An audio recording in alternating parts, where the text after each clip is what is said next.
So, నేను think చేసిందేంటంటే, హీరోగా వెళ్ళే కన్నా, నెగెటివ్ రోల్స్ చేస్తే, మనం హీరోలతో సమానంగా బ్యాలెన్స్ ఔట్ చేయొచ్చు గదా! అంటే సో, తొందరగా పాపులారిటీ వస్తది. ఫేమస్ అవ్వచ్చని త్వరగా, వచ్చారా? త్వరగా వస్తది. సో, హ్మ్. అంతే రిస్క్ కూడా ఉంటది. ఇప్పుడు ఫర్ ఎగ్జాంపుల్ కమెడియన్స్ కామెడీ చేసేవాళ్ళుంటే, వాళ్ళకి ఎటువంటి స్టంట్స్ అవ్వుండవు.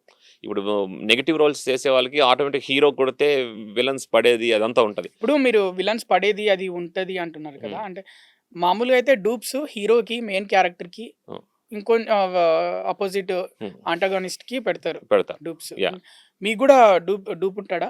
ఇలా డూప్స్ మీరు రియల్‌గా చేసేస్తారా అంటే it stunts? Depends upon the film depends upon the feat. అంటే ఫర్ ఎగ్జాంపుల్ అది బాగా ఎక్కువ రోప్స్‌తోని ఎక్కువ రిస్క్ ఉండేదైతే డూప్స్‌ని సజెస్ట్ చేస్తారు. లేదు మేము చెయ్యగలం సార్ అని ఫైట్ మాస్టర్ చెప్తే 2, 3 టైమ్స్ రిహార్సల్ చేసుకొని చేస్తారు. రిస్క్ తీసుకున్నారా మీరు ఇప్పటి వరకు అయ్యో! ఎప్పుడైనా? చాలా సార్లు రిస్క్ తీసుకున్నాను. చాలా దెబ్బలు తగులుతాయి. అంటే మీకు బయట తెలియనిదేంటంటే సార్, హ్మ్. ఒక రూ. 200, రూ.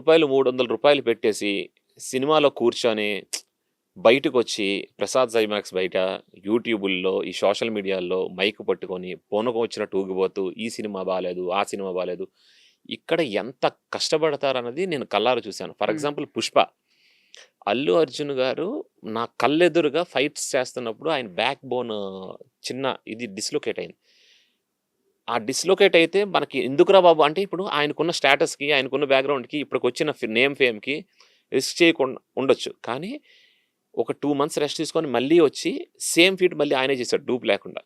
ఆయనకుండే డెడికేషన్ గాని, ఆయనకుండే కమిట్మెంట్ గాని, ఈరోజు ఇండియాలో టాప్ హీరో అల్లు అర్జున్ గారు అయ్యారంటే హ్మ్. ఆయనకుండే సీరియస్‌నెస్. అదే విధంగా 'ప్రభాస్' గారు గాని, 'చరణ్' గారు గాని వీళ్ళందరూ అంటే దగ్గరుండి చూసాను కాబట్టి లైవ్‌లో నేను చెప్తున్నా.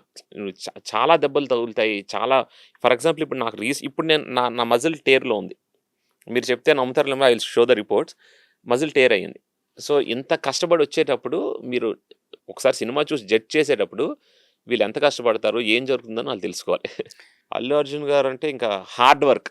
ఆయన పడేంత హార్డ్ వర్క్ ఇంకా నాకు తెలిసి ఇప్పటి వరకు ఎవరు నేను చూడలేదు. అంత అంటే హార్డ్ వర్క్. మిగతా హీరోలు గూడా హార్డ్ వర్క్ జేస్తున్నారు గదా! హార్డ్ వర్క్ చేస్తున్నారు. హ్మ్. ఇది ప్రో ప్రో మాక్స్‌కి ఇంకా అబోవ్. అంటే 'పుష్ప' మీరు క్లైమాక్స్ ఫైట్ చూసుంటారు. హ్మ్. అది 20 సార్లు కాదు, 200 సార్లు కాదు, 2000 సార్లు చూసినా మీకు గూస్ బంప్స్ ఒస్తాయి. ఎందుకంటే డైరెక్ట్‌గా అర్జున్ గారు స్పాట్‌లో కింద అంటే నేల మీద అంత చెత్తున్నా పడి దొర్లేసేవారు.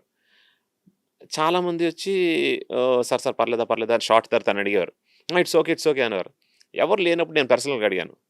అడిగితే ఆహ్, నాకాయన ఇచ్చిన సమాధానం ఆహ్, మన తెలుగు నుంచి, సౌత్ నుంచి ఇప్పటి వరకు ఎవరు ఇంత పేరు తెచ్చుకోలేదు. మనం ఎట్టి పరిస్థితుల్లో 'పుష్పతో' మన తెలుగోళ్ళ సత్తా చూపించాలి. అంతే కాకుండా మన కష్టం ఎప్పుడు వృధా పోదు. మనం కష్టపడితే రిజల్ట్ వస్తది. సో, కష్టపడితేనే మనకి ఆ రిజల్ట్ వస్తది. కష్టపడి మనకు అదృష్టం ఉండాలి. సో, అంత కష్టపడ్డారు కాబట్టి ఆయనకి 20 ఇయర్స్ పట్టింది. 2002లో 'గంగోత్రి' వచ్చింది. 2022లో 'పుష్ప' వచ్చింది. కట్ చేస్తే best actor for national award Allu Arjun గారికొచ్చింది. సో, ఆ కష్టం ఆయన దగ్గర ఆయన చూసిన కష్టం ఇట్లా కష్టపడి చేస్తే తప్పకుండా రిజల్ట్ వస్తదని ఒక కాన్ఫిడెన్స్ ఇస్తారు.